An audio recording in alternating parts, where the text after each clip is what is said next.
Years ago, the great screen actor Jimmy Cagney was working with a young actress that was about to be fired.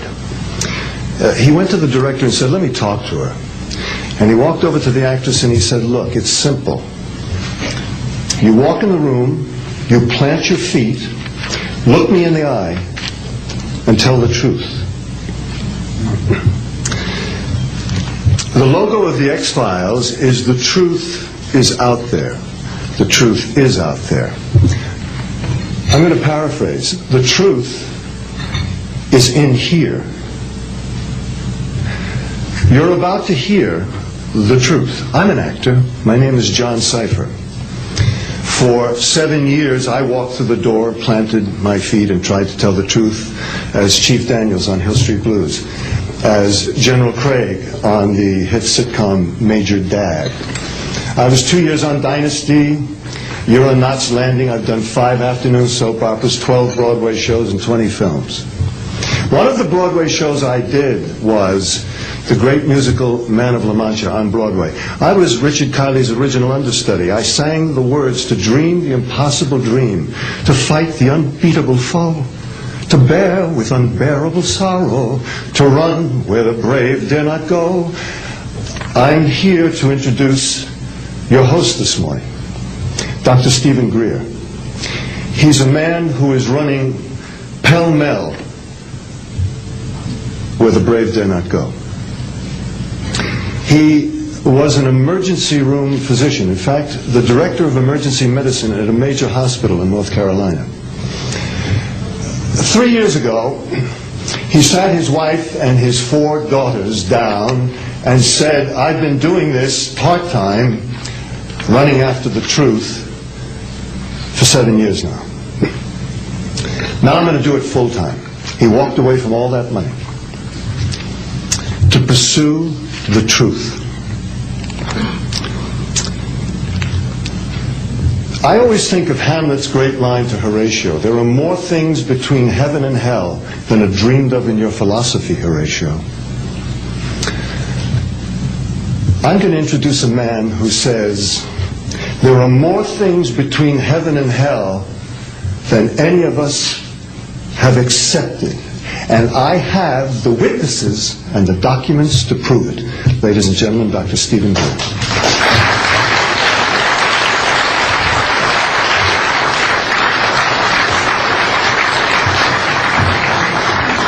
Thank you very much, John.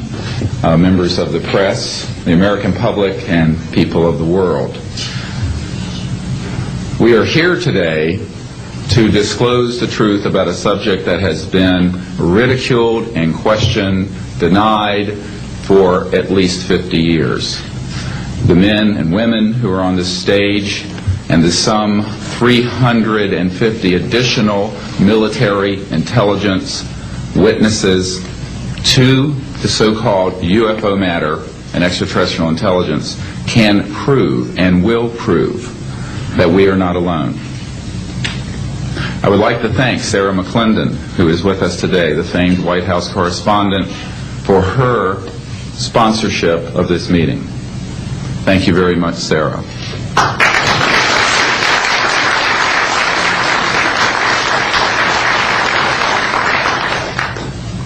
In 1993, a group of military advisors to this project and I met out in the countryside in Virginia, and we decided that it was time for civilians, military, intelligence, and other people to come together to disclose the truth about the subject which is called UFOs. Since that time, I have personally briefed a sitting Director of Central Intelligence, James Woolsey, President Clinton's first CIA director. I have personally briefed the head of the Defense Intelligence Agency, the head of Intelligence Joint Staff, members of the Senate Intelligence Committee, many members of Congress, members of the European leadership, the Japanese cabinet, and others. And what I have found is that none of them are surprised that this is true, but they are uniformly horrified that they have not had access to these projects. We can establish through these witnesses whom we have identified, which now number over 400, and these are people who have been inside the CIA, NSA, NRO, Air Force, Navy, Marines, Army, all divisions of the intelligence and military community, as well as corporate witnesses, contractors to the government. And these are folks who have been involved in so-called black budget or covert unacknowledged projects. These unacknowledged special access projects are taking in at least $40 to $80 billion per year. And they are sitting on technologies that can change the world forever. The reason we are coming forward now is that we are asking for the U.S. Congress and for President Bush to move towards an official inquiry and disclosure on this subject. It has the most profound implications for the human future, for the U.S. national security, and for world peace. Specifically, technologies connected to UFO and extraterrestrial vehicles, if declassified and used for peaceful energy generation and propulsion, would solve the looming energy crisis definitively, would end global warming, would correct the environmental challenges that the Earth is facing. It is also critical that we begin to debate as a society the propriety of placing weapons in space. If indeed, as we can prove, it is true that we are not alone and that space is territory which we are sharing with other civilizations, it could be a very imprudent, destabilizing thing to place weapons in space. This is not being debated because it is off the national and international radar screens. It needs to be placed on it, and we are here today to do it. We can establish through this testimony that these objects of extraterrestrial origin have been tracked on radar going thousands of miles per hour, stopping and making right-hand turns. That they use anti-gravity propulsion systems, which we have already figured out how they work in classified projects in the United States, Great Britain, and elsewhere. That these objects have landed on terra firma, at times have been disabled, and have been retrieved specifically by teams within the United States, that extraterrestrial life forms have been retrieved, and their vehicles have been taken and studied thoroughly for at least 50 years. We can prove through the testimony and documents that we will be presenting that this subject has been hidden from members of Congress and at least 2 administrations that we are aware of, presidential administrations, and that the Constitution of the United States has been subverted by the growing power of these classified projects, and that this is a danger to the national security. There is no evidence, I wish to emphasize, that these life forms from elsewhere are hostile towards us. But there is a great deal of evidence that they are concerned with our hostility. There are times when they have neutralized or rendered inert the launch capabilities of intercontinental ballistic missiles. Witnesses here today will describe those events to you. They have shown clearly that they do not want us to weaponize space, and yet we are proceeding down that dangerous path. And it will be established that these projects, because they have not been supervised properly by the Congress, by the U.S. President, by the international community, have become a threat to the national security. And for this reason, we feel we must disclose the facts. This is the beginning of the campaign for disclosure. And in a memo that I wrote to President Bush last week, I've stated that this campaign will persist until our goals are met, and they are as follows.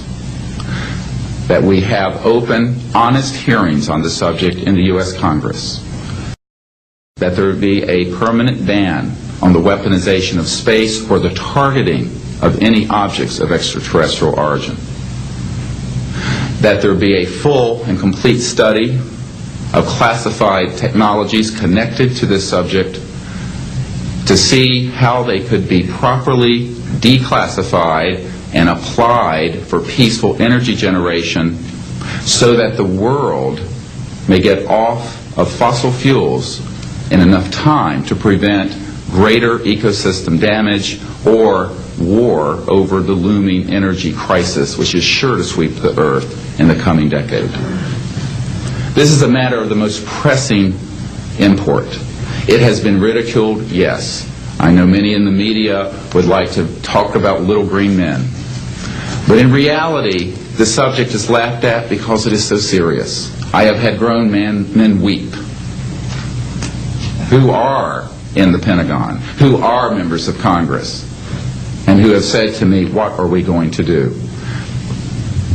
Here's what we will do. We will see that this matter is properly disclosed, and these courageous witnesses, the first 21 of over 100 that we have already interviewed on videotape, have stepped forward to speak the truth. Now, I expect people to be skeptical, but not irrationally so, because these men and women have come forward and they have their credentials, they can establish who they are, and they have been first-hand witnesses to some of the most important events in the history of the human race.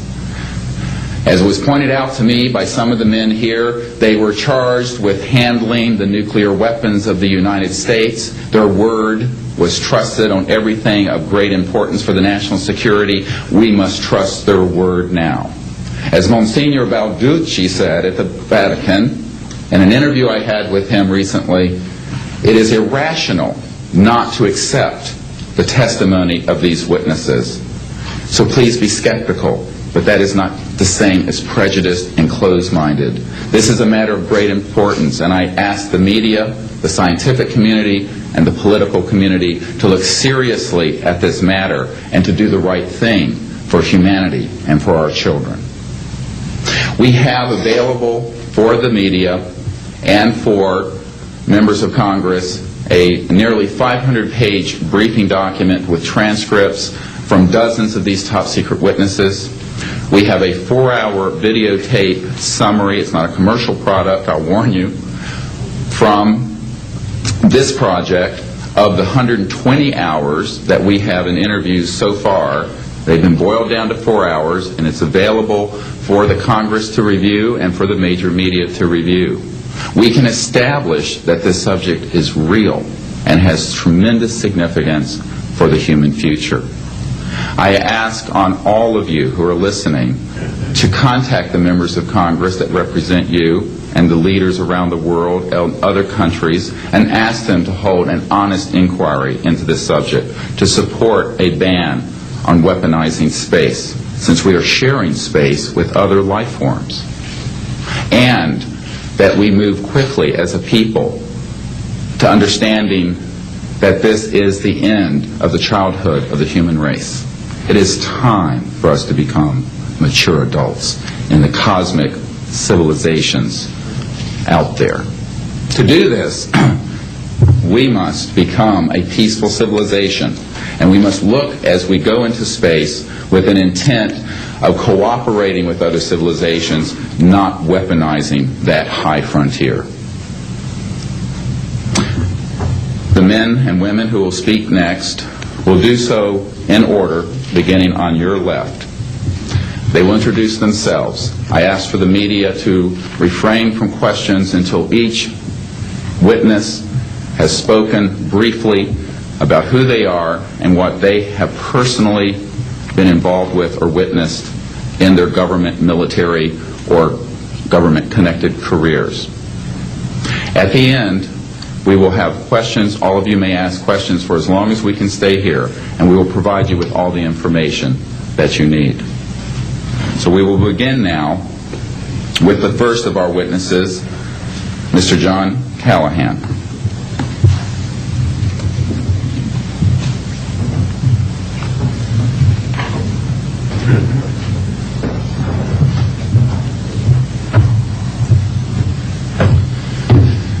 My name is John Callahan. I'm a retired FAA employee. I was the division manager for the Accidents Evaluation and Investigation Division in D.C. About 2 years before I retired, I received a call from Alaska region where the region wanted to know what to tell the media. When I questioned, tell the media what, he says about the UFO and It went downhill from there. What UFO? It turned out I told him what any government employee would do at that time was to tell them it's under investigation. And then I had him send all that data to the FAA's tech center in Atlantic City. The next day, my immediate boss, service director, Harvey Saphir, and I went to Atlantic City. I had just purchased a new video camera, and I videoed the event. And in Atlantic City, we had them play back on a scope, you would call a scope, a plan view display, PVD, exactly what the pilot seen or what the controller seen, and we tied it in with the voice tape so we could hear exactly what the controller said and what he heard, and we taped it. We came back the next day, briefed the administrator, Admiral Ingen, on what happened. He wanted a 5-minute briefing. After we started the briefing, he wanted to know if he could see the video. We put the video on. He watched the video, the whole video. The next day, he set up a meeting for me to give a dog and pony show to President Reagan's scientific staff and whoever they brought over, and to hand off all that data to them. That morning in the FAA round room, it was either 9 or 10 o'clock, 3 men from Reagan's scientific staff, 3 CIA people, 3 FBI people, and I don't remember who the other guys were, along with all the FAA experts that I brought with me that could decide or talk about the hardware and the software, how it worked. We put on a dog and pony show. We let them watch the video. We had all the data there. We had all the printouts that the computer put out. They got all excited over it. When it was all done, the CIA, one of the CIA men told the people they were now sworn to secrecy, that this meeting never happened and this event never happened. Well, I asked him why. I thought it was probably just a stealth bomber at the time. He says, well, this is the first time that we have recorded radar data on a UFO, and these guys are going to get all excited, drooling over all this data. I said, well, you're going to tell the public about it? And he says, no, we don't tell the public about this. It would panic the public. He says, we're going to go back and study this. I said, okay. That was what he was going to do. Now, I've told this story many times, and I get sometimes funny looks from people. I have with me the voice tapes of the controllers that were involved, the FAA original tapes. See, after we handed this stuff off to the President's staff, the FAA didn't know what to do with it. We don't separate UFOs from real traffic, so it's not our problem. Okay? I have a copy of the original of the video that we took, which is rather interesting. And once the thing was all over, the reports started coming into my office, but because it wasn't an FAA air traffic problem, the FAA's report ended up on a table in my office. And it stayed there until I retired, when one of the staffers packed up all my gear and helped it move to my house. Also, in a box I found just a few days ago, in my 1992 tax return, I have the target printouts from the computer data, which, so if you wanted to return or look at every target that was up there at the time, you can now reproduce this from this piece of paper here. And it's called the UFO Incident, Japan 1648, I believe the number was. It happened on November the 18th, 1986. I'm prepared to go to Congress to swear before Congress that everything I've told you people and everything that is here is the truth. Thank you.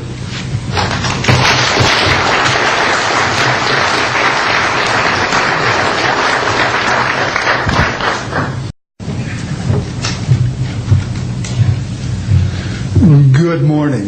I hope you'll pardon me. I'm a little bit nervous. My name is Charles L. Brown. I'm a Lieutenant Colonel, U.S. Air Force, retired, subsequently 7 years with the Foreign Service.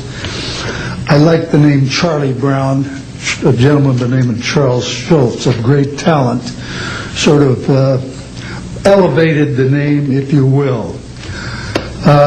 During World War II, I was a young farm boy from West Virginia. I got the patriotic bug, joined the United States Army, ended up flying bombers in Europe, and ended the war transport in the Pacific.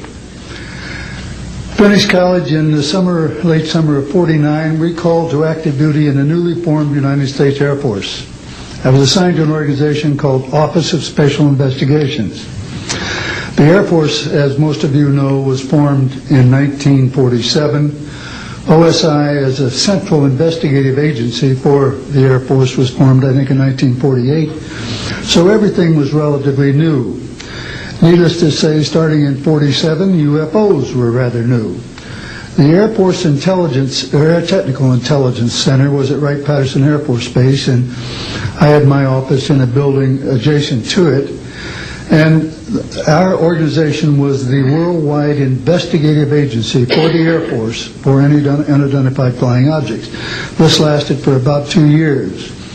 The project name was known as Project Grudge. It was the predecessor to a project known as Blue Book, which Ed Ruppelt headed. During my experience with it, I would collect the data from, I didn't collect it, it was sent into my office. I analyzed it. As a pilot investigator, I was able to offer some bits of advice to the Air Technical Intelligence people.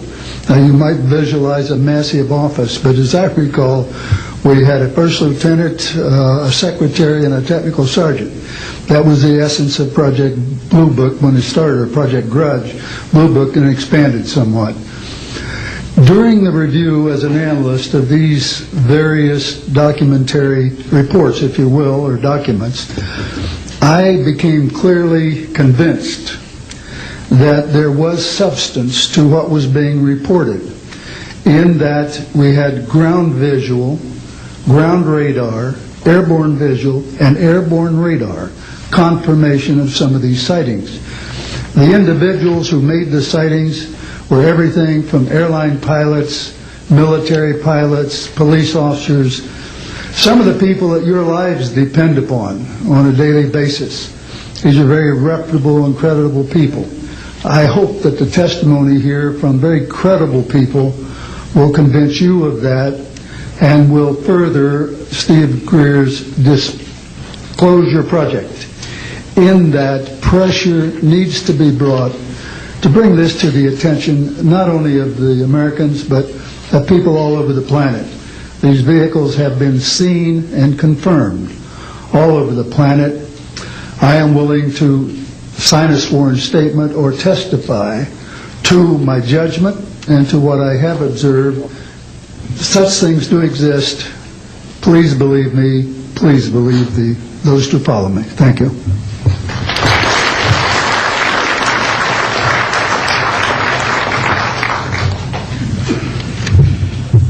My name is Michael Smith. I was in the Air Force, a sergeant, from 1967 to 1973. I was aircraft control and warning operator. While I was assigned to Klamath Falls, Oregon, in early 1970, I arrived at the radar site, and they were watching a UFO on a radar that was hovering at about 80,000 feet.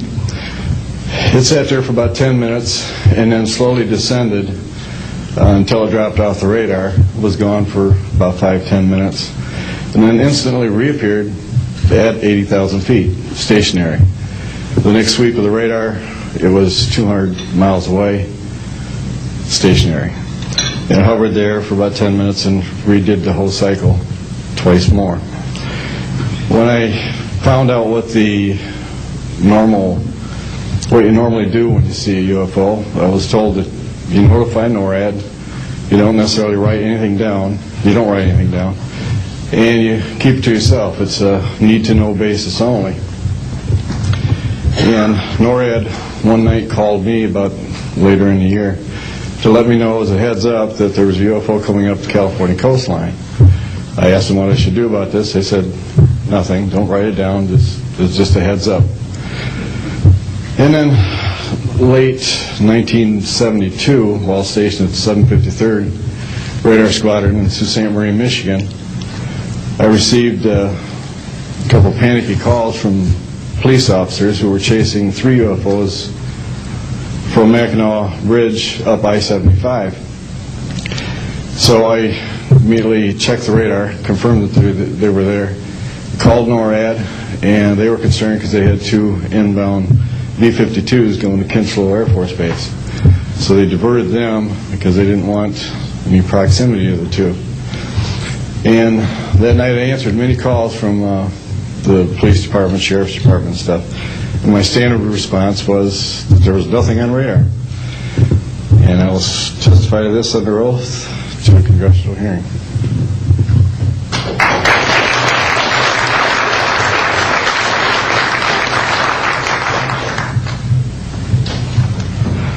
Good morning.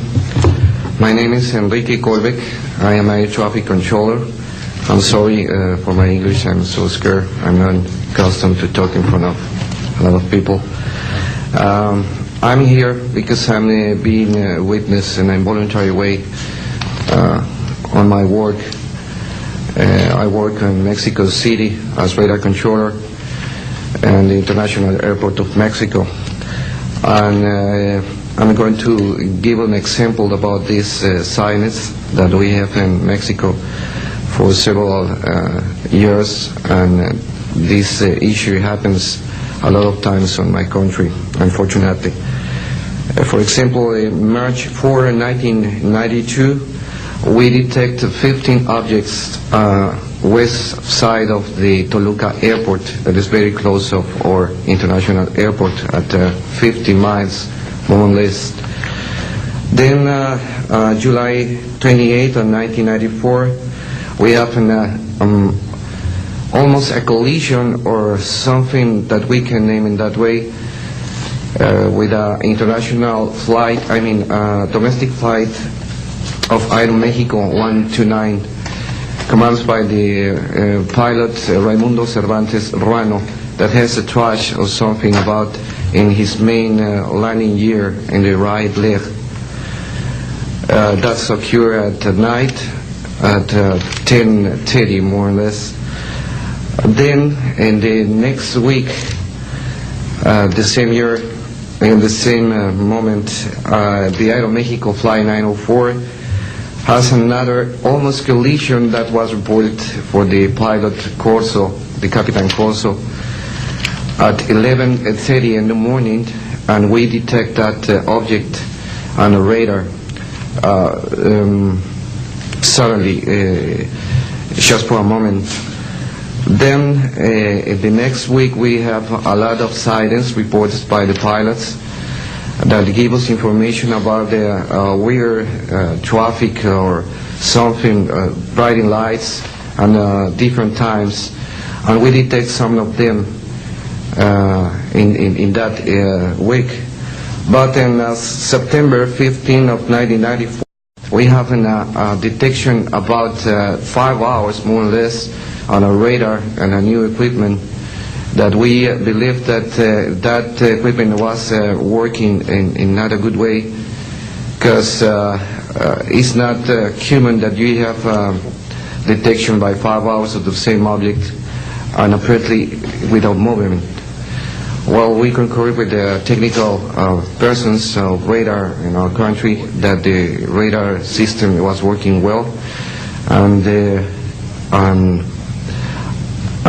was very exciting, and we surprised when at the next day we received information about a periodist named Jaime Maussan that is studied these cases in Mexico, about that a sighting from a lot of people in the Metepec city.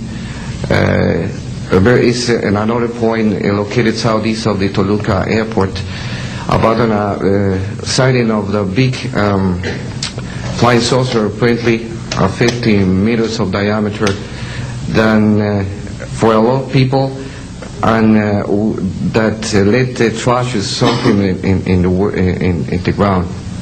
Well, next November 24 of 1994,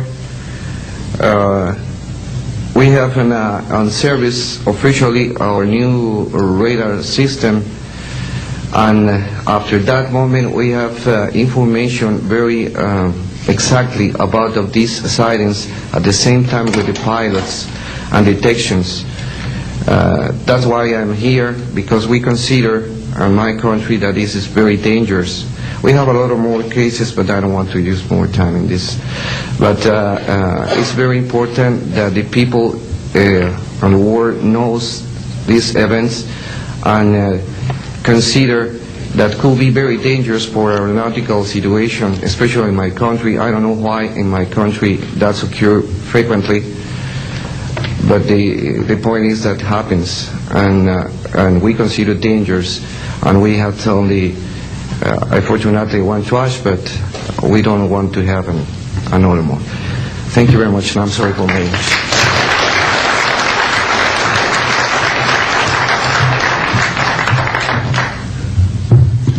My name is Graham Bethune. I'm a retired Navy commander, pilot, had a top secret clearance.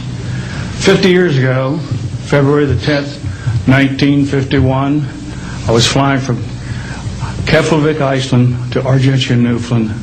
It was at night, it was dark.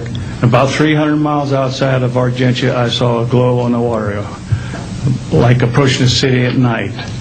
As we approached this glow, it turned to a monstrous circle of white lights on the water. We watched this for a while. The lights went out. There was nothing on the water. Next thing we saw was a yellow halo, small, much smaller than whatever it was launched from, and that was 15 miles away, up to our altitude. Because of the trajectory, I disengaged the autopilot, shoved the nose over to try to go under this thing. At that time, I heard a noise underneath. I thought maybe it hit us. It was actually some of the crew members ducking, and they collided, and a couple of them were injured. Then it appeared over to the right and moved out slowly and flew with us. It was still not at our altitude, but we could see the shape of it. It had a dome. We could see the coronal discharge. I went back aft to let the other pilot, Al Jones, take my seat to see what the passenger's reaction was.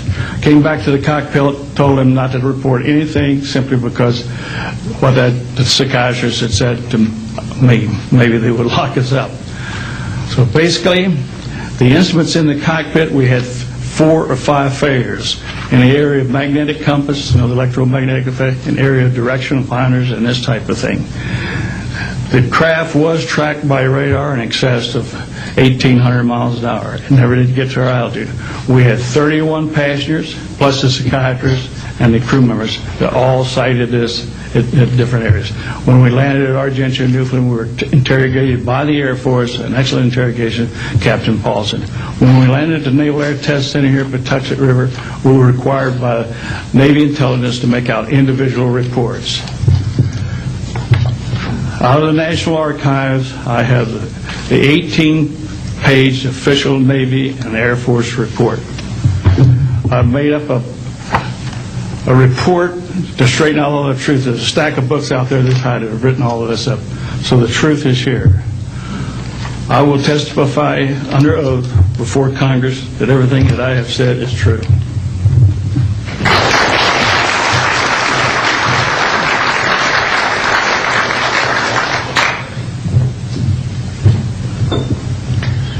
My name is Dan Willis.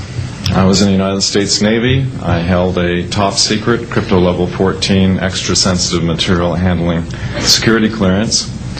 I worked in the code room at the Naval Communications Station in San Francisco. In 1969, I received a priority message from a ship near Alaska that was classified as secret. The ship reported merging out of the ocean near Port Bow, a brightly glowing reddish-orange elliptical object, approximately 70 feet in diameter, emerged out of the water, shot into space, traveling at about 7,000 miles per hour. This was tracked on ship's radar and substantiated. Years later, I worked at the Naval Electronic Engineering Center in San Diego for 13 years. The co-worker who I worked with worked at the NORAD facility. When he first started working at the facility, he noticed objects going on the screens that track everything out in space and in the air, objects going off the scale, doing right-angle turns. When he inquired, his older supervisor advised him that, quote, it was just a visit from one of our little friends. He thought this was a little unusual. These statements are true and willing to testify under oath before Congress. Thank you.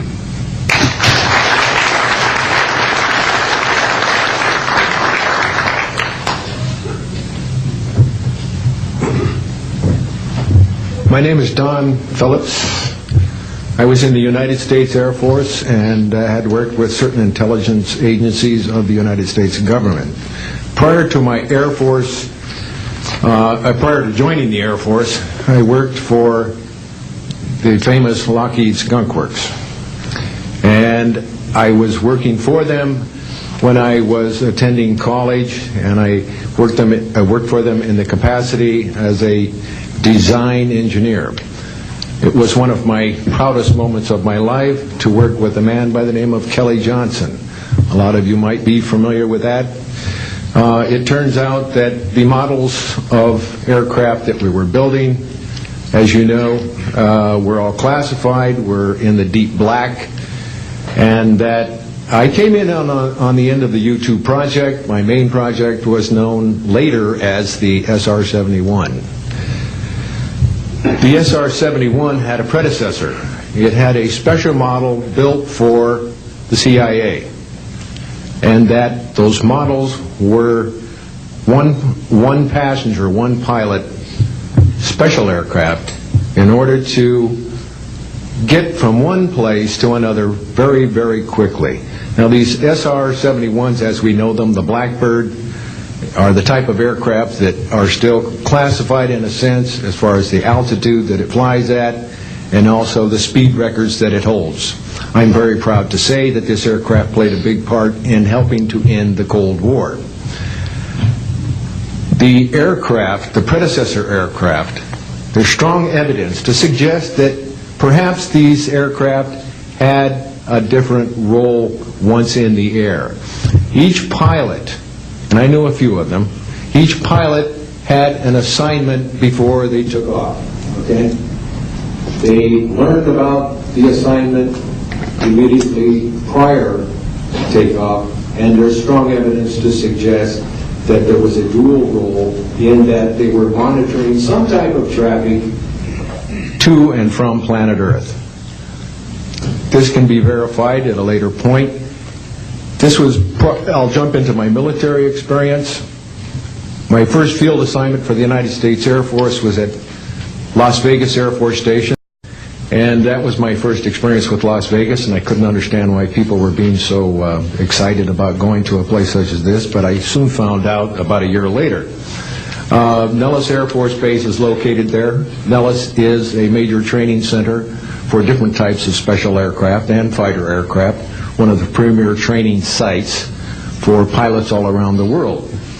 However, when I learned that my assignment was at a radar site 50 miles out of town, up near Mount Charleston, I had no idea where I'd be, so finally in the daylight I was able to find the location and reported in 1965 for duty. In 1966, early in the morning, about 1 to 2 a.m., I was staying there on base, and our barracks were at about 8,000 feet. I heard a lot of commotion. You know, at that altitude, sound carries tremendously. And I thought, well, it's early in the morning, it's summertime, and there is it's very warm, and maybe I should get up and take a look. I didn't really want to, but I got up and took a look, walked up to the main road up near my office, which was the commander's office. I was on the commander's staff, Lieutenant Colonel Charles Evans. And I was saying, who's making all this noise? Who's making all this noise at this time of the morning? So when I got within about 50 yards of the 4 or 5 people that were standing there, one being the chief of security, they were looking up in the air, and I said, gee, their heads are all looking at the same direction. Well, I looked up to the west, northwest, and to my amazement, there were lights flashing around the sky, moving at anywhere from what seemed like 2,400 to about 3,800 miles per hour. Now, the fact that we're taking an estimate from a distance, you know, we figured, well, this is quite something. However, we continue to watch these darting lights go across the sky and stop, absolutely stop, come to a dead stop, and reverse in an acute angle their direction, and then proceed on in sort of, they were traveling so fast that you could almost see a pattern left by, if you are computer people, when you move a mouse real quick across the screen, you see a little bit of a tail. Well, that's exactly the way these 6 or 7 craft worked. After 5 minutes of watching these things, they all seemed to group up to the west, northwest. Okay? They started to come in on a circle. But what I would like to point out is that where they were putting on their display in the north-northwest sky, just directly east of that is what is known as Area 51. Area 51 is a AEC name, okay? Atomic Energy Commission. That was the old name for Atomic Energy Commission. We knew it as the Groom Lake Flight Test Facility in the Air Force. And it was where we tested our aircraft after we got the prototype made from the Skunk Works. So here are these, let's get back to the circle in the sky. What they did was coalesce and started rotating in a circle, and then they disappeared. Well, I thought, gee, this is something that we have to keep quiet, and that was verified by the Chief of Security. But we waited there and talked over for a little bit, and it seemed like, I think it was an hour. Then came the radar people from the scopes, which were at 10,000 plus feet, came down for their dinner at 2 o'clock in the morning. And the first person off the bus was a good friend of mine, Anthony Kesar. He said, he was white as a sheet, and he says, did you see that? Yeah, we all said, yeah, it was a nice display. What a show. He says, we documented them on radar. And he says, we didn't give them clearance. We just, the standing order was let them fly through the radar beam. He says, we documented 6 to 7 UFOs. Now, we don't know who was guiding those, but they were certainly intelligent, and we don't know where they landed because they coalesced and disappeared. So I will say at this point, to keep it short, that I will testify under oath as to what I say is true, and I will do so before Congress. Thank you.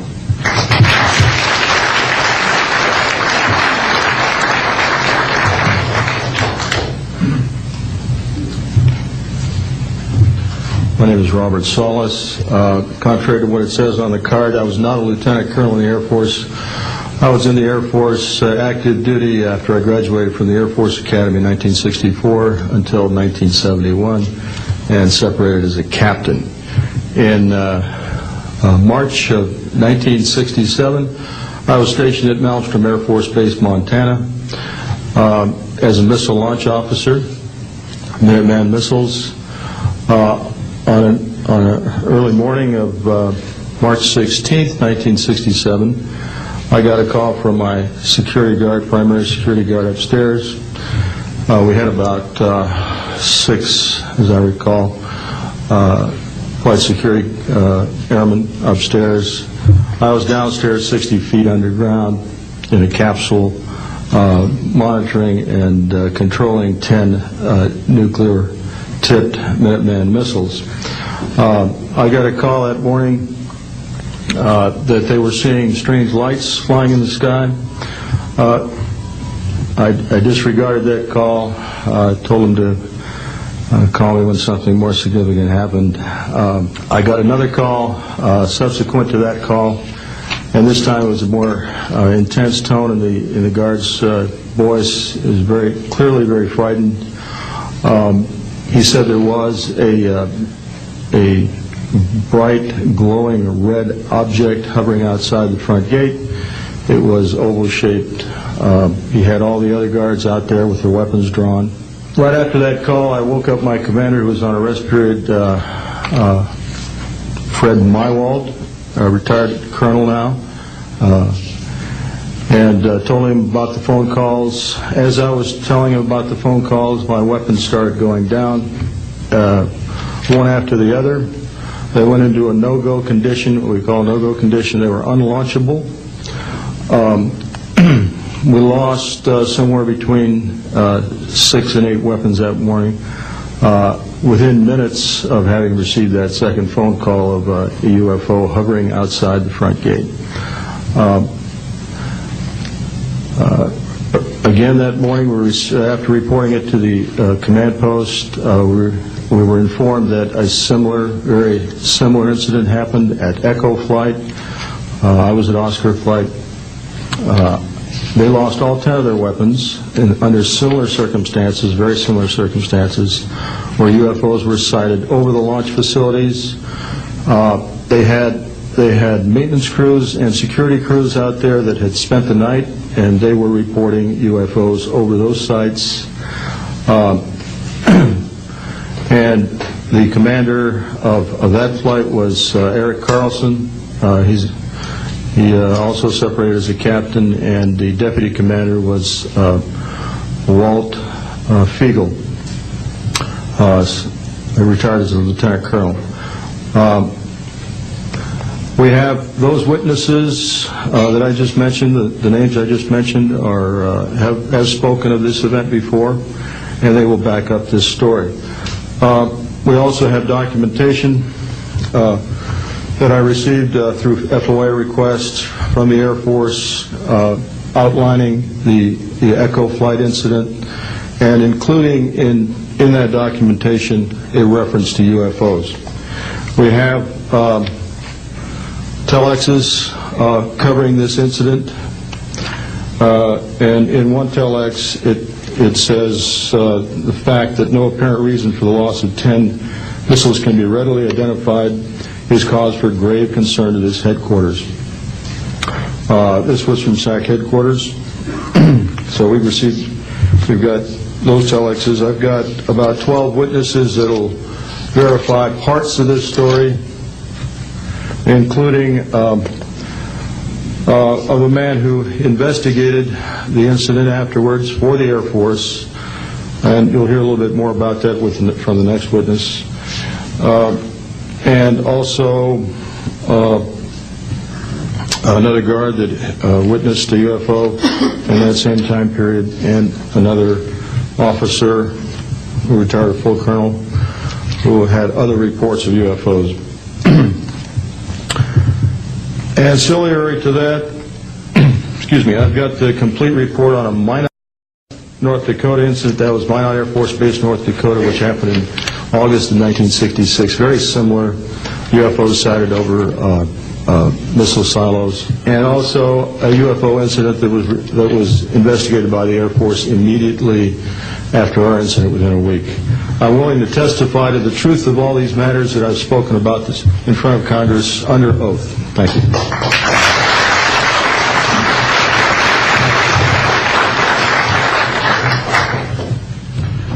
Good morning. My name is Dwayne Arneson. I served 26 years as a communication electronics officer in the U.S. Air Force, all over the world, including Vietnam. I was lucky to be selected to be commander of 3 different units in the Air Force. I held the top secret SCI TK clearance, and for those who don't know, it is slightly above top secret. I retired in 1986 as a colonel at Wright-Patterson Air Force Base in Ohio. I would like to relate about 3 different experiences, if you will, that relate to UFOs. As a young lieutenant over in Germany, Ramstein Air Base, Germany, back in the early 60s, I was in charge of the cryptographic center. I had a top secret crypto clearance at that time, and I can clearly recall seeing a message that went through my crypto center which said that a UFO had crashed on the island of Spitsbergen, Norway, and the team of scientists were coming to investigate it. Going forward to the 1967 time frame, I was assigned to the 28th Air Division at Great Falls, Montana, and I was the officer in charge of the communications center there. Also, I was a top secret control officer for the division. I had a crypto account. I was an account custodian, and I also passed out nuclear launch authenticators. During that time, I can recall seeing a message come through that communications center which said, basically what Bob just got through talking about, is that a UFO was seen near the missile silos and the missiles were deactivated. Coincidentally, the person that Boeing sent to investigate the particular missile conditions, if you will, what made them shut down, was my first manager at Boeing, Mr. Bob Kaminsky, who has since passed away. And I can recall him on different occasions. He lived close to me in Auburn, Washington. That's where I'm from. And he said, Arnie, he says, those missiles were perfectly clean. That was the result. So then one last incident concerned when I was as a commander of the unit in Great Falls, or in Caswell Air Force Station, Maine. I had contacts with the security police at Loring Air Force Base, and they told about UFOs that were seen near the nuclear weapons storage areas on Loring Air Force Base. And I'd be glad to testify to Congress that this is absolutely the truth. Thank you.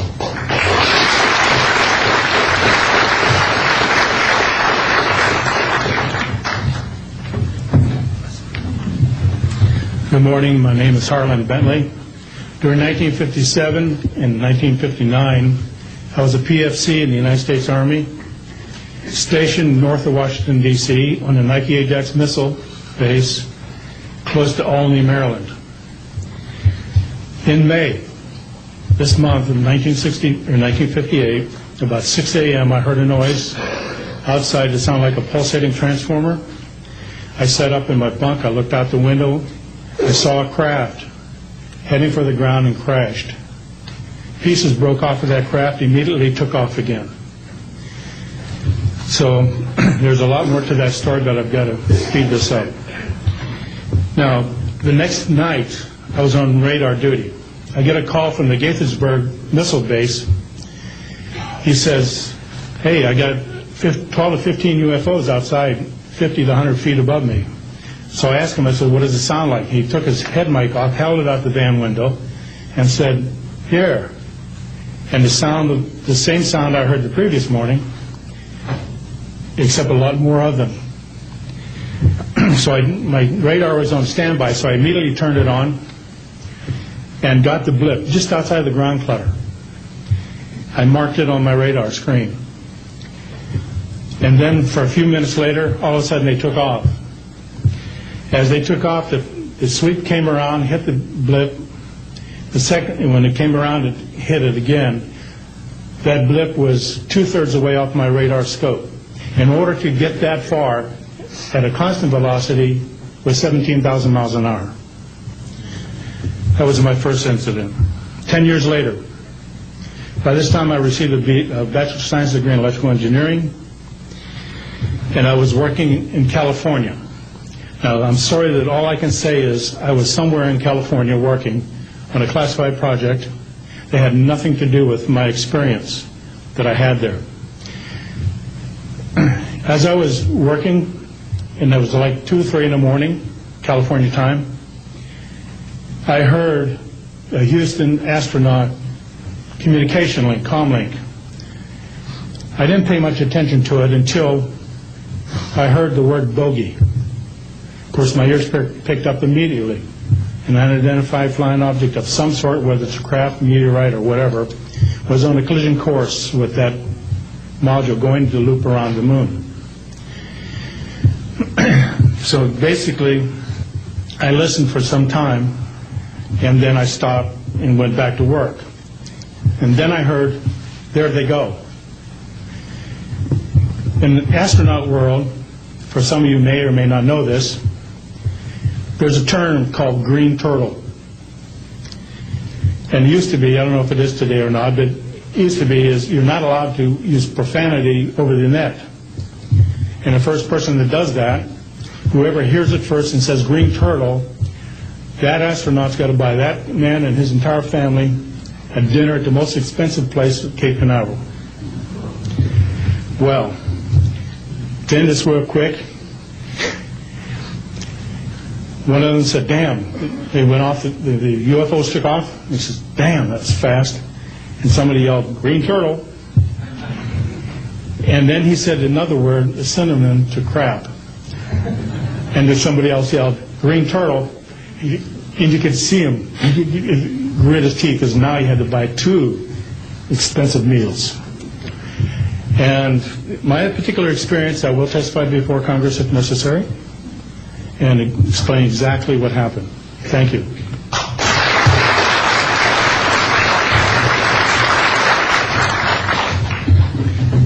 My name is John Maynard. I'm a retired Army. I retired as Sergeant First Class. My entire 21 years of service, I held a top secret clearance. Compartmentalized at times to as high as TK, Omni, Crypto, and others. I had access to very, very sensitive documents. My testimony is basically two-pronged. One, I retired from DIA in 1980. And when as an administrator you take over an office, you take over everything and you sign for everything. And I signed for well over 2,000 documents. In order to sign and inventory those things, you have to read them. Not word for word, but basically I went through every document to make sure that it was complete. It was there, as they told me, that when I turned my charge over to the next person, the same documents were there. So I got quite a good knowledge of what was going on in those documents, and believe me, there are many, many different references to UFOs. There was also NPIC pictures that shows that it would targeted objects that were casing you out. Now, I worked on the SALT 1 and SALT 2 areas for the office that I worked in. So we were taking pictures all the time for verification of nuclear disarmament. And there were some objects in those pictures that didn't belong there. The second prong to this whole thing is that a lot of people talk about conspiracies over a shadow government. I'm willing to testify before Congress that these black operations do exist. I nearly became part of it. But I saw the light, I think, or was it? And I got out. And that's it. We have to disclose what we know. And I am willing to testify before Congress under oath, or before any other organization, that what I witnessed was true.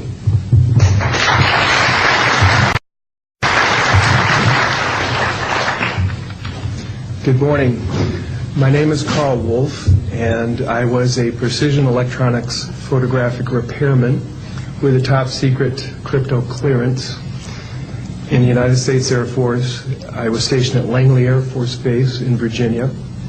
In 1965, in mid-1965, I was loaned to the Lunar Orbiter Project at NASA on Langley Field. Dr. Colley was in charge of that project. They had problems with a piece of electronic equipment that was bottlenecking their production of photographs. I went to the facility, and when I walked into the facility, there were scientists from all over the world. I was stunned, actually, to see people at a NASA project from all over the world. It didn't make any sense to me initially. I was taken into the laboratory where the equipment was malfunctioning. I couldn't repair it in the dark. I asked to have it removed. Airman second class was in the dark room at that time. I was also an airman second class. I was interested in how the whole process functioned, how the data got from the lunar orbiter to the laboratory. I asked the young man if he described the process to me. He did. About 30 minutes into the process, he said to me, in a very distressed way, by the way, we've discovered a base on the backside of the moon. And then he proceeded to put photographs down in front of me, and clearly in these photographs were structures, mushroom-shaped buildings, spherical buildings, and towers. And at that point I was very concerned because I knew we were working in compartmentalized security. He had breached security, and I was actually frightened at that moment. And I did not question him any further. And a few moments later, someone did come into the room. I worked there for 3 more days, and I remember going home and naively thinking, I can't wait to hear about this on the evening news. And here it is, more than 30 years later, and I hope we hear about it tonight. And I will testify under oath before Congress that what I'm saying is the truth.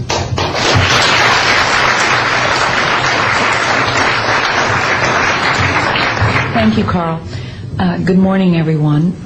My name is Donna Hare, and I worked at Philco Ford Aerospace from 1967 to 1981. During that time, I was a design illustrator, draftsman. I did the launch slides and landing slides, and also projection plotting boards, lunar maps for NASA. We were a contractor, but most of the time I worked on site, in Building 8.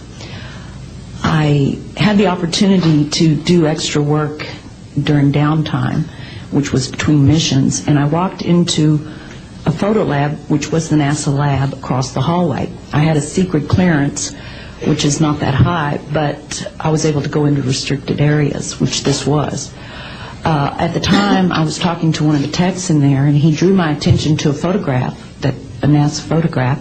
It had a dot on it, and I said, "What is that?" Well, he drew my attention to it, and I said, "Is that a dot on the emulsion?" And he said, and he's smiling, and he has his hands crossed, and he said, "Round dots on the emulsion don't leave round shadows on the ground."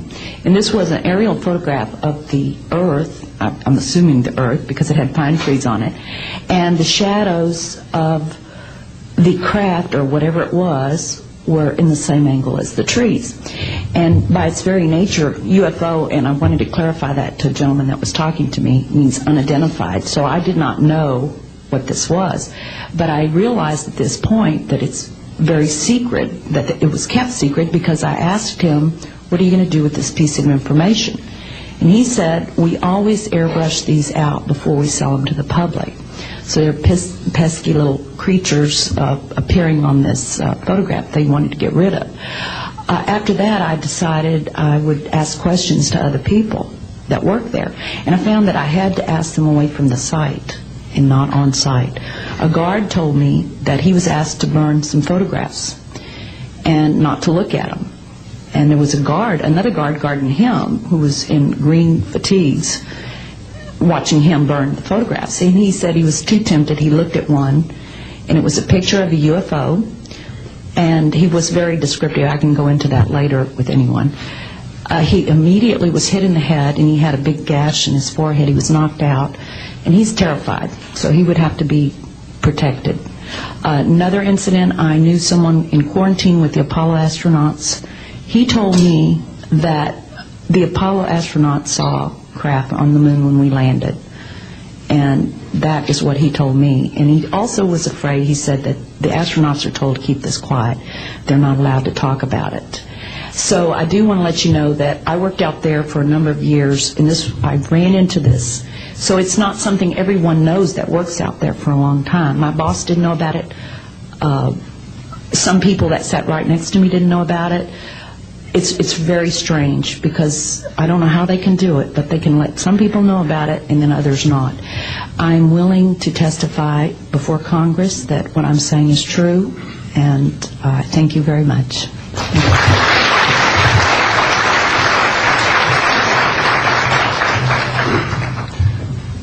Good morning, ladies and gentlemen, and members of the press. My name is Larry Warren. 20 years ago, in 1980, I was a security specialist assigned to RAF Bentwaters, Woodbridge, NATO Air Force facilities in Suffolk, East Anglia. I had a secret security clearance. I guarded our backline nuclear weapons that were stored there at the time, without the knowledge of the people of Great Britain. I went through a portion of a 3-night UFO event where objects made incursions over our WSA, fired pencil-thin beams of light into them, and adversely affected the ordnance, possibly. These objects were on the ground on 2 different nights. Potentially there was another life form seen. This is an unpopular truth. These events were of extreme defense significance to not only Her Majesty's government, but this government as well, and they are still shrouded in secrecy. They are very complex, they are very vast. This is more about a human rights issue than just a UFO issue. 20 years ago, this room would be empty. I see a turn in history. This is history in motion, but unfortunately it's history with the security classification. I would be more than honored to swear under oath that I experienced what I did, I saw what I saw, These events produced not only, after numerous denials by this government, a memo by Lieutenant Colonel Charles Holt, our deputy base commander, which reads like science fiction. It also produced, years later, an on-site audio tape he made as these objects performed their feats and did what they did and violated airspace. These events are of extreme defense significance. I hope my brothers in arms that went through these events will be given immunity at some point and be able to join us here. It is an honor to share the stage with all of these people. And I think for all of our children, my son Dennis, God bless you, son, we can change the world. You're heroes for being here also, and I will testify in front of Congress if asked to. God bless. Thank you.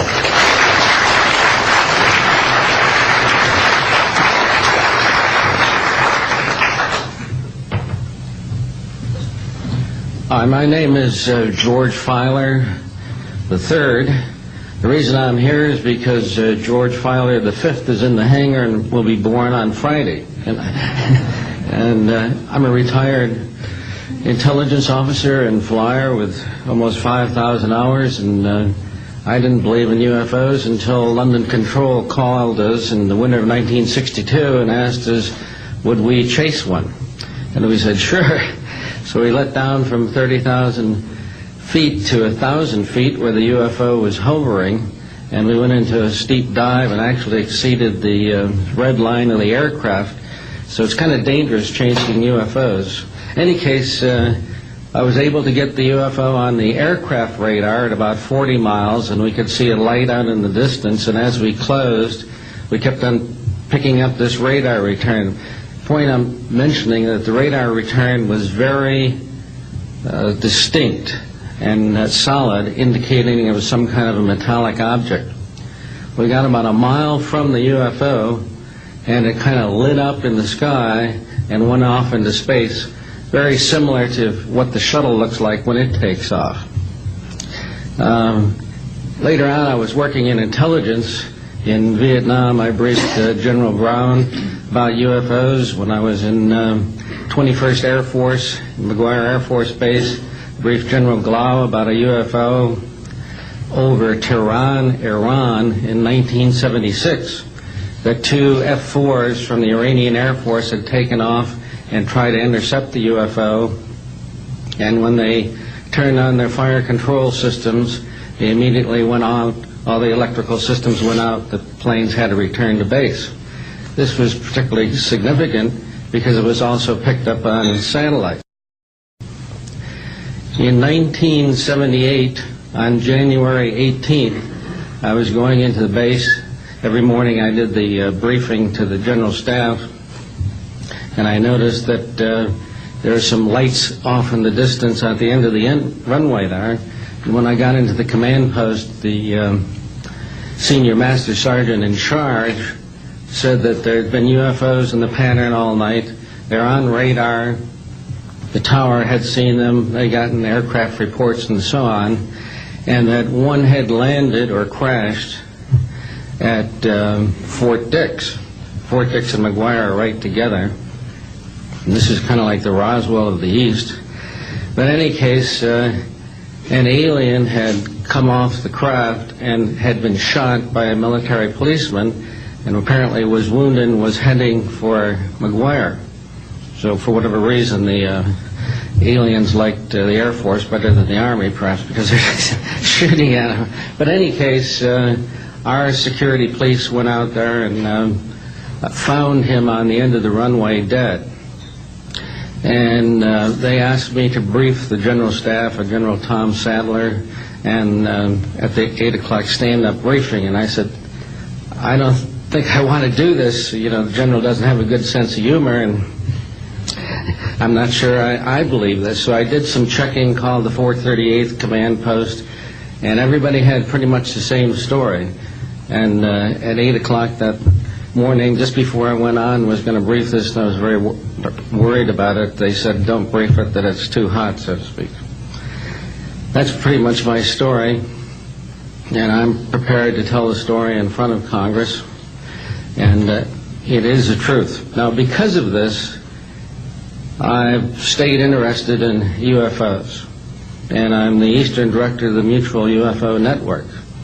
And between the National Reporting Center and Peter Davenport and the MUFON, we get 100 reports a week on average of people from all over the United States that see these things regularly.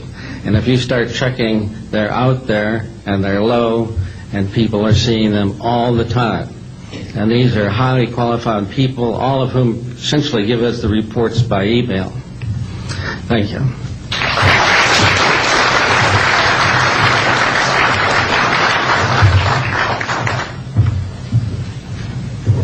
Morning, ladies and gentlemen. My name is Clifford Stone. I was a Sergeant First Class, United States Army. I had a secret clearance with nuclear surety. I could get the clearance that I needed to do whatever it was that was necessary for me to do at the time on special operations when I was called in on those. What I'm referring to here is that I was involved in situations where we actually did recoveries of crashed saucers, for lack of a better term, and debris thereof. There were bodies that were involved with some of these crashes, also some were alive. While we were doing all this, we were telling the American public there was nothing to it. We were telling the world there was nothing to it. I'd like to go into detail on some of the cases, about the nuts and bolts cases right here, but I will be available if you have any questions concerning my involvement in this. You can talk to Dr. Greer to arrange for me to get to talk to you.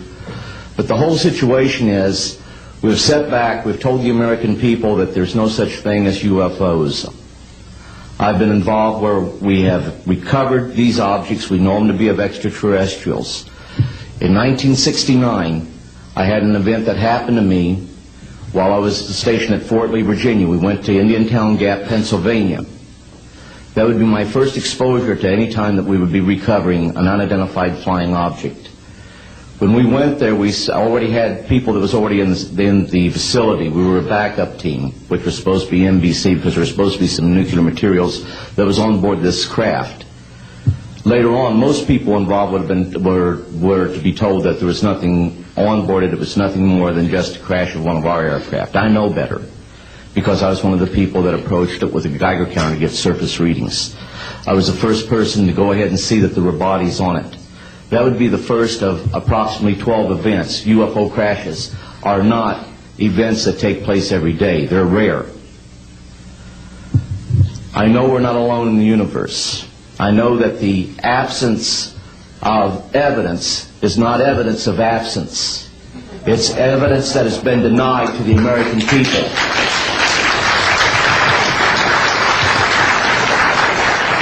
I stand before you today in my almighty God, and I tell you this. If Congress calls me in and says, will you testify in detail what you know, I stand here today prepared and ready to do just that. Governments must never lie to the people for no reason. Thank you.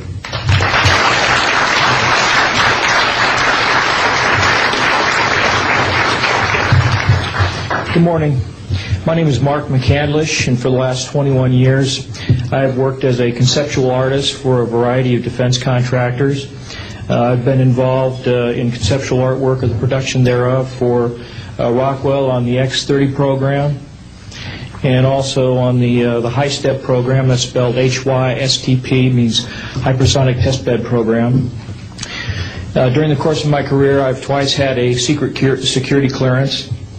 In 1967, while my father was stationed at Westover Air Force Base, the headquarters for 8th Air Force Strategic Air Command, I witnessed and watched through a telescope a UFO which hovered over a nuclear weapons storage facility for approximately 10 minutes and then departed with an acceleration approaching a bullet leaving a rifle barrel. In 1988, in November, a college buddy of mine, an associate by the name of Brad Sorensen, informed me that he had personally witnessed 3 flying saucers at a very large hangar at Norton Air Force Base during the course of an air show that was held on Saturday, November 12, 1988. I subsequently called my congressman from that district. I called his office. This was Congressman George E. Brown, Jr., who at the time was the chairman of the Congressional Committee on Space Science and Advanced Technology. I naturally assumed that since this presentation that Brad talked about was for top military brass and certain congressional individuals, that his office must have coordinated this with the local Air Force Office of Public Affairs. A male staff member in Congressman Brown's office not only confirmed the exhibit, but the fact that there were 3 discs at that exhibit. These discs were hovering off the floor without any visible means of support. They were referred to as alien reproduction vehicles, also nicknamed the flux liner because they used high voltage electricity. Let's see, to keep things short, this is a diagram that I made based on a sketch that Brad Sorensen did for me in rough form shortly after he had his sighting, and subsequently cleaned that drawing up and made it much more accurate. And that's the drawing that Dr. Greer is holding there now. Later on, I obtained photographs that were taken in 1967 by a military pilot, Harvey Williams, flying a C-47 for the Air Force at 12,000 feet, approximately 25 miles southwest of Provo, Utah. This particular vehicle matches the so-called ARV in all proportions and respects in terms of the detail of the shape of the craft. And this was photographed, as I say, in June or July of June of 1967. I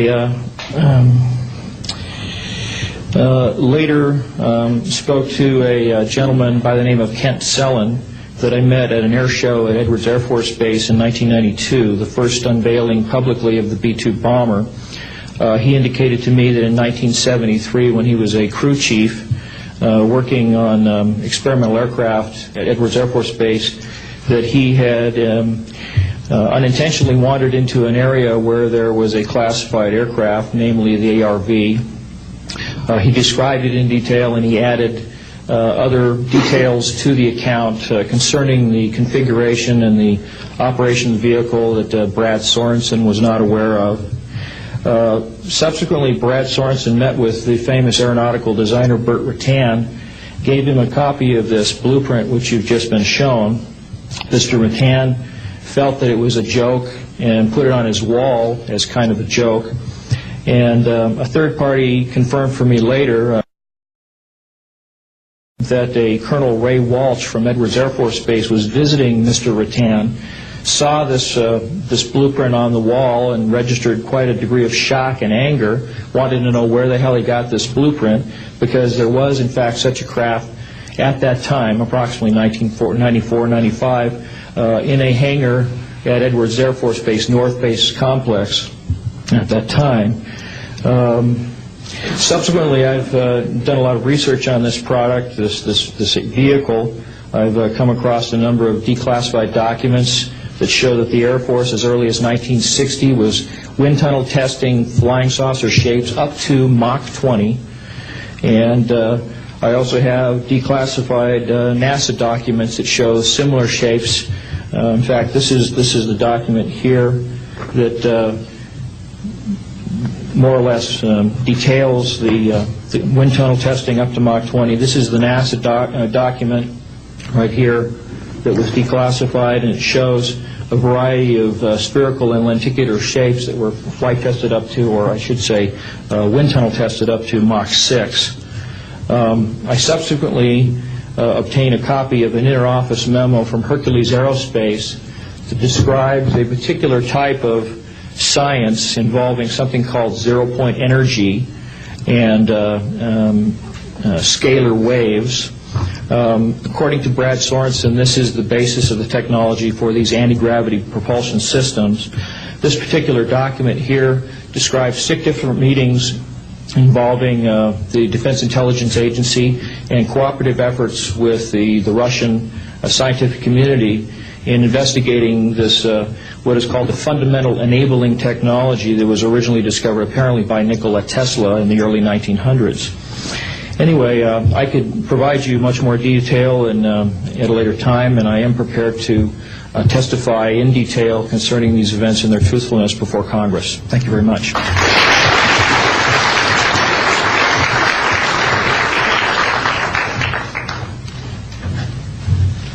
Good morning. My name is Daniel Sheehan. I'm an attorney and serving as general counsel to the Disclosure Project. I'm a 1967 graduate of Harvard College in American Government Studies and Constitutional Law, and a graduate of Harvard Law School. And I served as general counsel and one of the co-counsel for the New York Times in the Pentagon Papers case, and was involved in briefing and arguing the case in front of the United States Supreme Court, giving permission to the New York Times to publish the classified documents, the 47 volumes of the Pentagon Papers.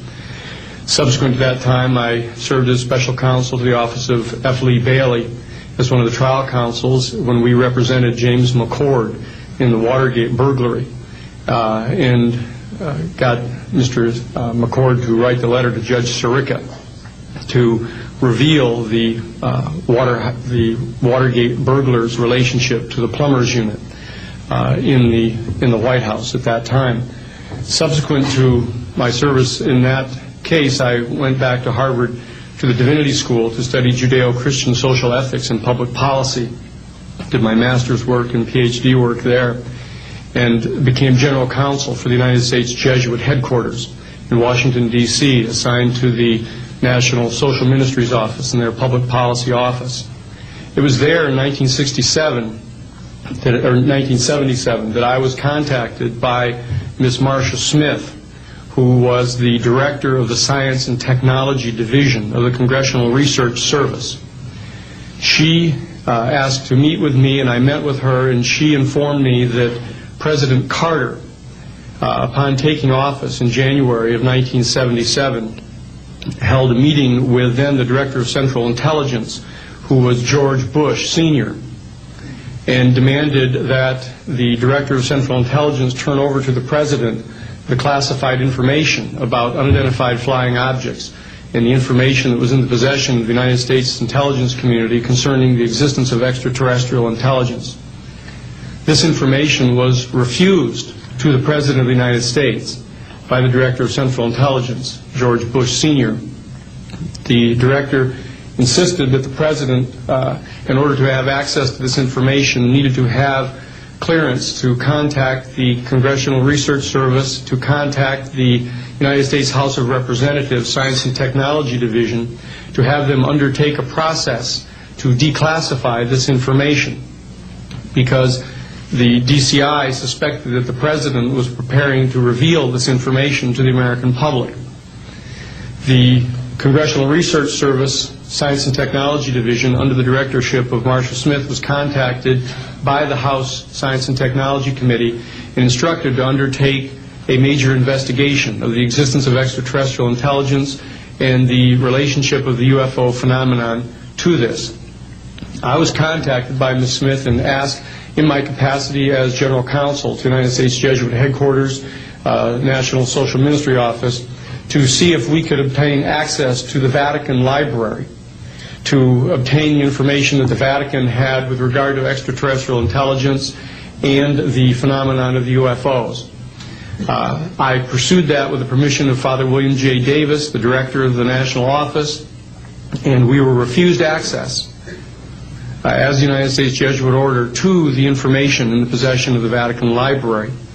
When I reported this to Ms. Smith, she then later subsequently asked me to participate in a project which I can go into some detail during the question and answer period or later to individuals, pursuant to which I was given access to, as a special consultant to the United States Library of Congress Congressional Research Service, to the classified portions of the Blue Book project of the Air Force.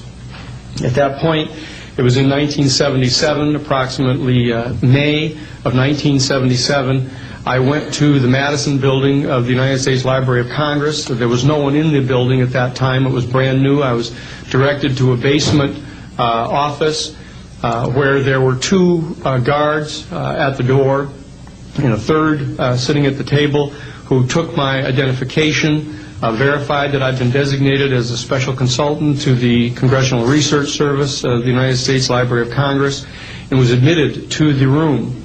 I thereupon found photographs some dozen photographs of what is unquestionably an unidentified flying object on the ground that had crashed and plowed a furrow in a field of snow, and it was embedded in an embankment.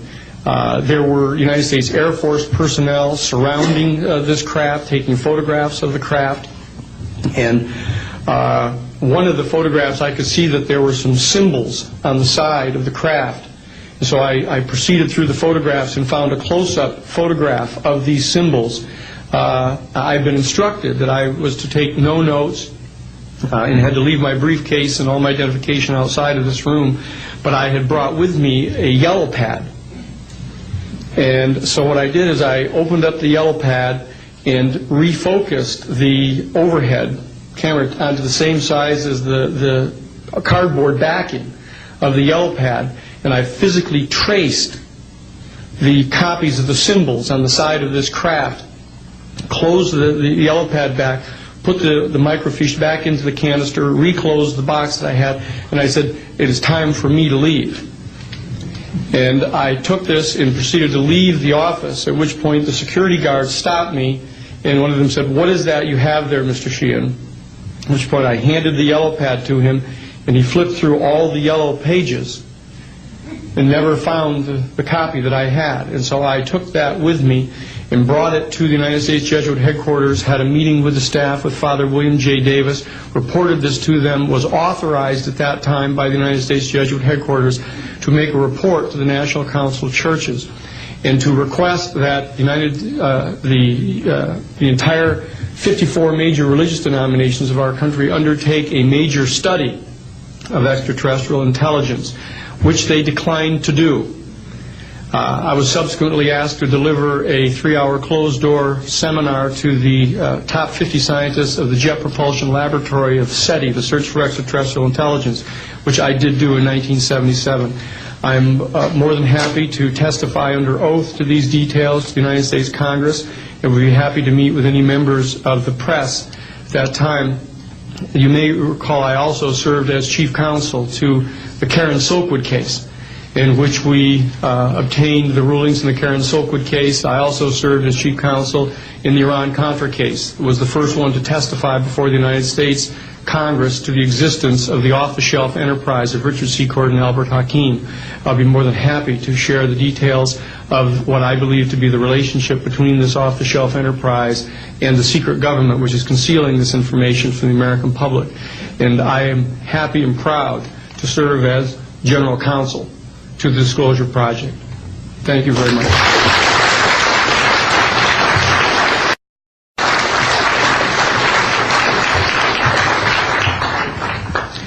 Good morning. My name is Carol Rosen. In 1974, after being a 6th grade school teacher, I was introduced to the late Dr. Wernher von Braun in the U.S., the father of rocketry.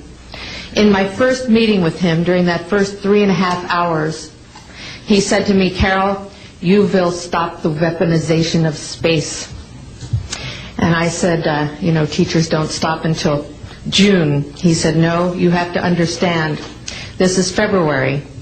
And we have to prevent the weaponization of space because there is a lie being told to everyone that the weaponization of space is now first being based upon the evil empire, the Russians.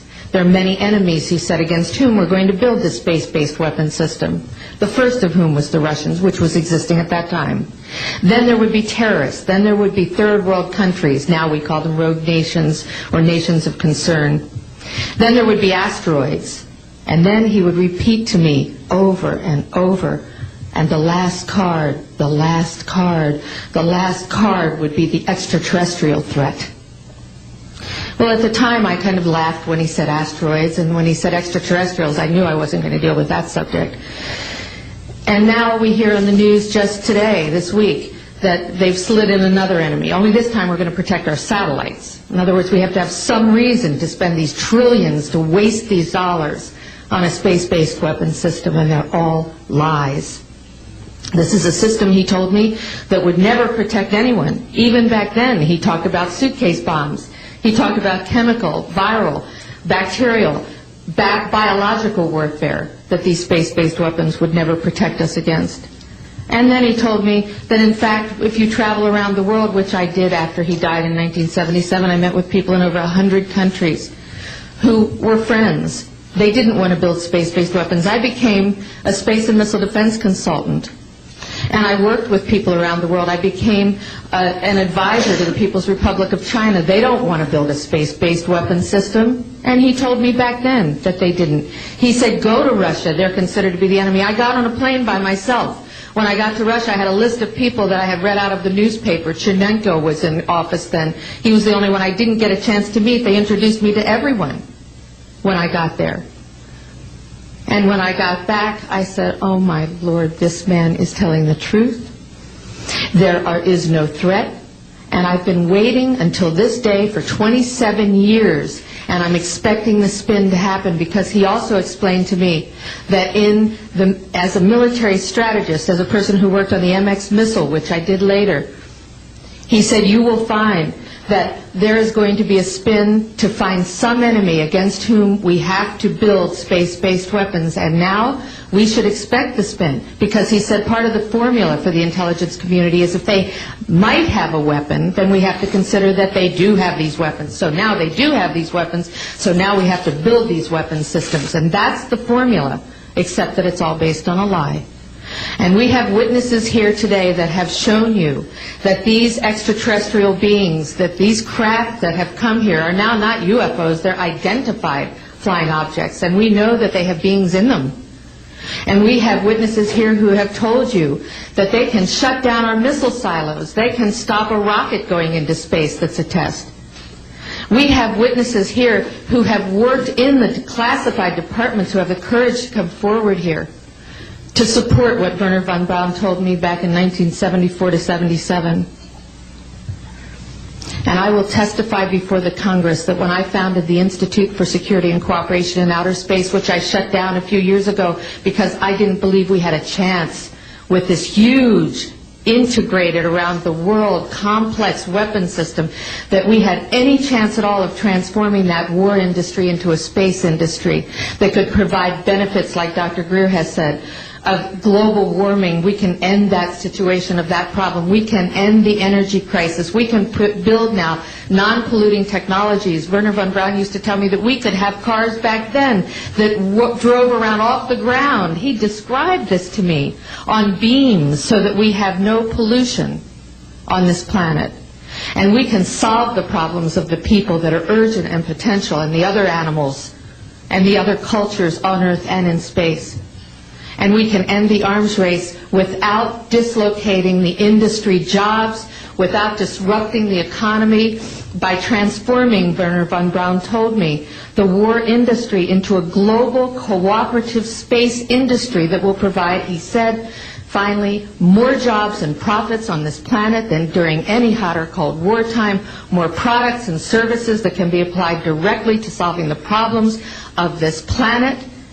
And we can have a whole planet now that lives in peace on Earth, with all the cultures on Earth and with all the extraterrestrial cultures in space. And these are words that Wernher von Braun told me in 1974, and I will testify before the Congress under oath about everything I have said and more. Thank you.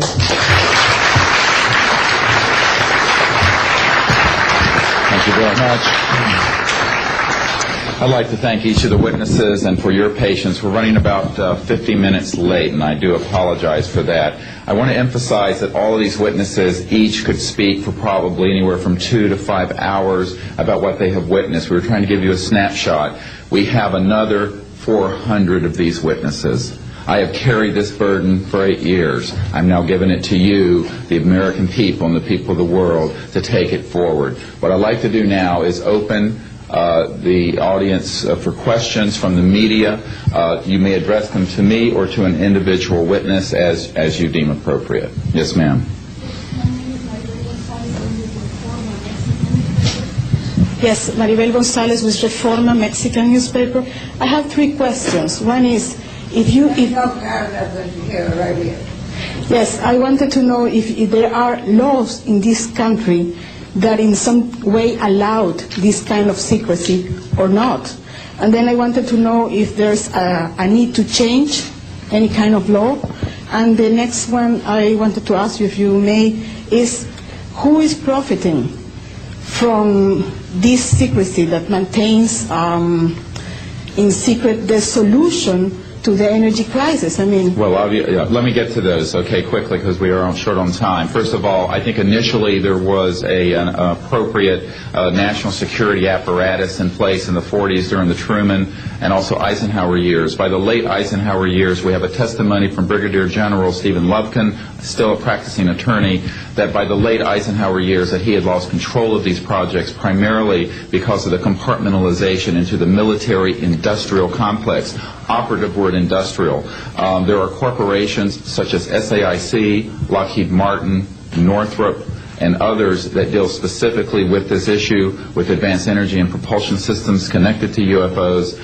And I think that what has happened, from the best we can tell, from insiders that have briefed me for now about 8 years, is that we have lost control of these projects from a constitutional law perspective because the infrastructure within military intelligence and corporate channels is so well funded and so complex and labyrinthine that there are compartments within compartments within compartments, and people who are in the Congress who make inquiries, and in fact President Clinton, when he made inquiries, were simply denied access, as you heard earlier that President Carter was denied access.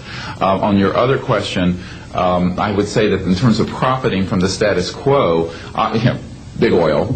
There are certain geopolitical and financial infrastructures that would not welcome a definitive replacement to the fossil fuels. I will tell you, and we can prove this with other scientists who are ready to come forward, that we already have a complete replacement for any fossil fuels or ionizing nuclear power plants. We don't need them. We haven't needed them. Probably have not needed them since the time I was born. Now, of course, this is a major issue. You're talking a multi-trillion-dollar global infrastructure change. And so this does hit the alarm bells at the National Security Council economics area. However, what is more serious to the national security? Keeping the status quo or letting ourselves go into a global ecosystem collapse and running out of fossil fuels and having massive rolling blackouts, not just in California, but globally. We have got to do something about this, and soon, and that's why we are advocating open hearings in the Congress. Other media, please. Yes, sir. I just want to know if anybody at the UN is looking into this. I personally met with Boutros Ghali's wife, Aliyah Ghali, who said that her husband was quite concerned about this. This was in the 1990s. Since then, we know that there have been other people at the UN who have made inquiries. The problem is the UN has no mandate to deal with this. It needs to be given a mandate from its constituent member nations. And I think that the public and the member nations need to ask that the United Nations get involved with this. This is an international peace issue and an international security issue, and it should be taken up by the UN Security Council, and of course we are recommending that as well. Yes, sir. So I think my question is actually to Clifford Stone. You said that you had seen aliens on a craft that had crashed. I wondered if you could describe what they looked like. I could, but it would probably take a whole lot of time. The reason I state that, when I got out in 1989, we had cataloged 57 different species. You have individuals that look very much like you and myself that could walk among us and you wouldn't even notice the difference, except for some of the things that they might be able to go ahead, even in a dark room, and touch an object and go ahead and identify what color that object might be. They would have a heightened sense of smell, sight, hearing. The situation is that you have various types of what we normally call grays. We didn't call them grays in the military, but you had at least 3 types of the grays. You had some that were much taller than we were. The unique thing that I'd like to point out for the most part is that the entities that we did catalog were in fact humanoid. Now this created a situation where the scientific community was trying to figure out why that would be the case, because you would expect that if life evolved on other planets, that they would take on some type of other being, so to speak, not necessarily look humanoid or be bipedal such as we are. But apparently we got quite a few of the species out there that are humanoid in appearance, and that creates a question that yet has to be answered by science. Yes, and as I call on you, please state the news agency that you were with. Yes, ma'am. Deanne Divis with United Press International. Could you please address the vehicle that there was a drawing displayed of? Why would this vehicle be on display at an air show? What is the power source that you are asserting is going to be so very useful? And how can you determine that this vehicle is not something that is being developed, by a government agency? In fact, I think that was the testimony. This is an alien reproduction vehicle, and just to be clear, this means that it is based on advanced anti-gravity and zero-point energy propulsion systems. Those are the propulsion systems. They are being manufactured by a consortium of companies that include Lockheed Martin, Northrop, SAIC, and other corporations. They do have superluminal capacity, in other words, faster than the speed of light capacity. I think Mr. McCandlish and other witnesses that he's identified could go into more of the technical physics of it. I'm just a country doctor from Virginia, I tell people. I mean, really. And but this is actually what is the reason it's called alien reproduction vehicle, is that it's based on the study of extraterrestrial vehicles, but it is manufactured by human military intelligence, aerospace contracting arrangements. And this is very important. It means that we, Homo sapiens, have the ability to access this so-called zero-point field of energy, which is the ambient field of energy from which all matter and energy is fluxing, and can access that energy and generate all the power we need to run this planet without fossil fuels or pollution. Do you have any direct evidence, though, that this, we're talking about the same government that so appropriately named a snooper program Carnivore. So just because it's named the alien reproduction vehicle, considering the history and the questions that have been existing for such a long time about flying saucers, do you know, is there any direct reason to believe that this is actually derived from technology? Any of the witnesses who can attest to that? And how would this, a propulsion system, a rocket engine doesn't necessarily translate into electricity. Can you elaborate on that?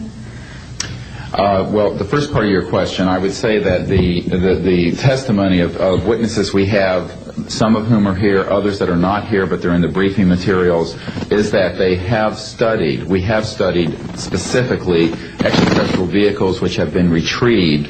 The breakthroughs in that research have led to applications that have led to the building of this and similar anti-gravity devices. And that, in fact, this can be proven in open testimony before Congress, and that is exactly what we are calling for. We have the witnesses to establish this, and they also have the documents and the specific details of the propulsion systems. But this is not a jet internal combustion system at all. It is actually kicked in by a type of electric power source, and it then accesses this ambient zero-point energy field that is responsible for all matter and energy existing, and by special configurations and what have you, it causes a cancellation of mass inertia and an anti-gravity effect.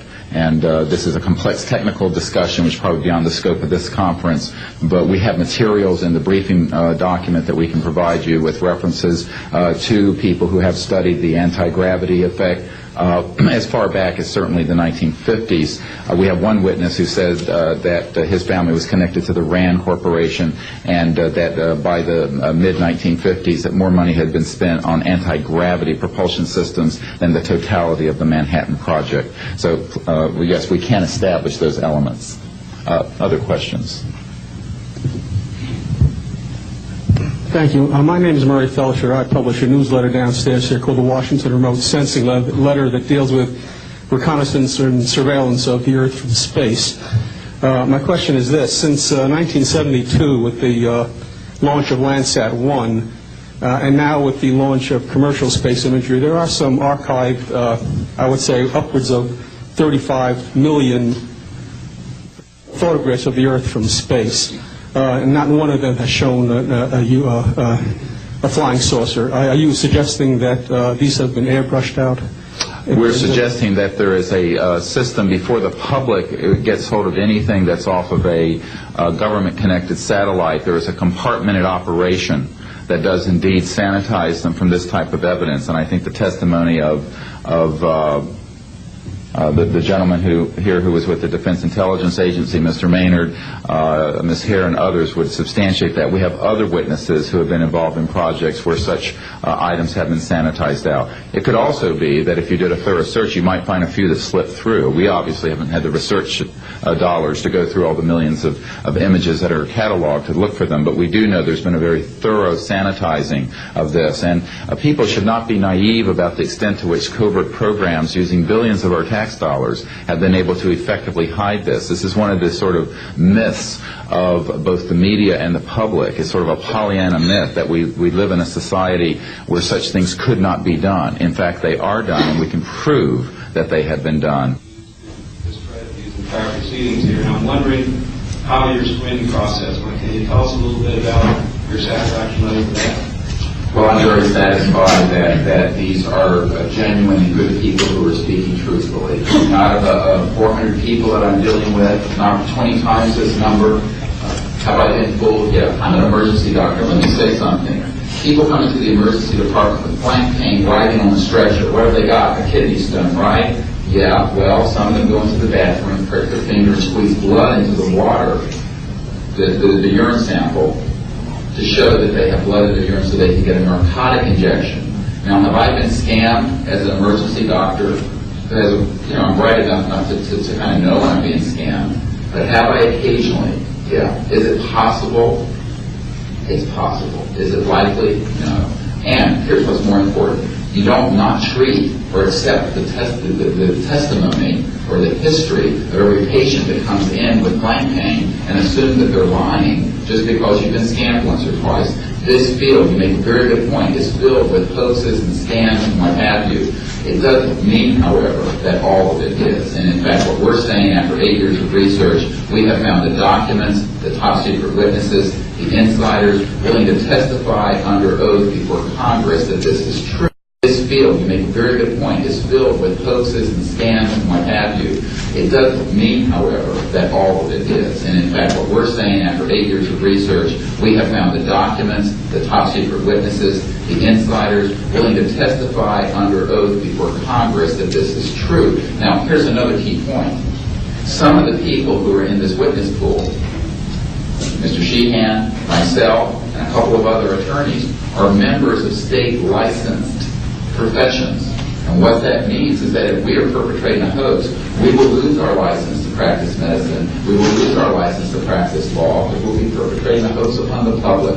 So what I would say to you is that the group of people before you are very credible, and the others whom we have identified are. We are not the CIA, we have not been able to do a $50,000 background check on each person. I'll give you that caveat. But we have done very serious interviews and vetting, and by the way, these people have presented their DD-214s, their defense forms, other documentation that show the two DD-214s and others that show that they were in the military at a certain place and a certain time. So we're very comfortable that, in fact, that the weight of the testimony will carry the day here and that this is real. Yes, I had an insight, and it relates to your question.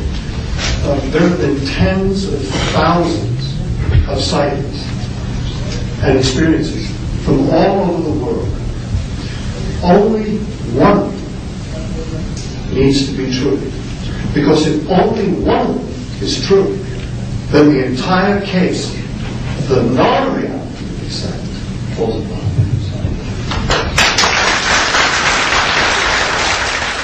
Such evidence out of the public domain, yes. A priori, all signed agreements and oaths that have flowed from such operations are null and void. What that means is, in legal theory, is that if it's an illegal enterprise, the agreements that are entered into as a result of that illegal enterprise have no legal standing. So one of the things I would like to announce today is all of the men and women listening to this need to know they are free to speak. We are declaring all national security oaths on this subject null and void. They have flowed from illegal operations. that has no standing constitutionally. My people, my mother's family, who fought in the American Revolution, were prisoner of war with the British to help found this country, did not fight and die to form the United States so that this kind of chicanery can go on. So these men are free to speak, and there can be no legal repercussions against them. We have legal counsel who will also support this theory, and we're taking this to other constitutional scholars. It is time for that game to end. It is time for a new era in the human experience.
Has also escaped the oversight of the President.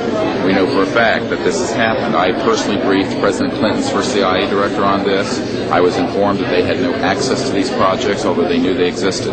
I was told the same thing by the senior investigator for the Senate Appropriations Committee, a man named Dick D'Amato, who in 1994 told me that there were somewhere between $40 and $80 billion a year going into these classified projects, and that he, with a subpoena on behalf of the Senate and a top-secret clearance, could not penetrate them. He told me these were the varsity team of all black projects, covert projects. So this is really serious stuff, and it brings into question have we gone down the road that Eisenhower warned us about a little too far when he said, beware of the military-industrial complex, that it can escape the checks and balances of our democracy. And I think on this particular issue, it in fact has, and it's time for the Congress to represent the people in this regard and to reassert its oversight of these projects. One last question. When you talk about putting the checks and balances back into place, talk about the passion of these people, if you would. How confident are they? Well, they know what they saw. I mean, these are men ranging from Air Force and NRO officials to people who have been contract agents for the CIA to people who have been pilots in World War II and are heroes of our country, the greatest generation that Tom Brokaw talks about. And so what I have to say to you is that these people know what they saw. They're not going to be speaking about anything except what they directly witnessed. And we're not talking lights in the sky and swamp gas. We're talking people who have actually retrieved extraterrestrial vehicles who are going to be here today. Very good. We'll take one picture of it. That's concrete and that's based on reality. But anyone who does further research in this field will find that they are not hostile. None of them are hostile. They have shown us that they can shut down missile silos and rockets. They have not destroyed us, and they've been here for tens of thousands of years. We know of 50 years worth, more or less, of secrets. We know of major... And the fact is... What about this hybrid breeding program that keeps being referred to? Well, again, we're not dealing with these kinds of things. We are dealing with credentialed, unimpeachable witnesses here who have worked in projects. We're not dealing with that. We're dealing with what we know. What we know is that these are not hostile entities. I don't know how to explain this to you except that people here are all still here. The world is still here. And they have shown us what their technology is capable of doing. And you can yet imagine, and you can hear from witnesses who have worked in fields of re-engineering, back engineering, what kinds of technologies can come out of this to literally save people from the suffering that's going on right now. I don't doubt the possibility of that. That's what this disclosure is about. It isn't about these other kinds of stories that you have no proof of and nobody does. And the fact is, we are here of what we're Well, saying. they have removed artifacts. Well, again, we're not going to deal with this kind of story, and a lot of that is manifest also. That's true. So what we're dealing with here is concrete evidence, documents, people who've been working in the industry, in the military industry, complex intelligence. I worked on the MX missile, and I was if I went public with that whole story. So you can imagine.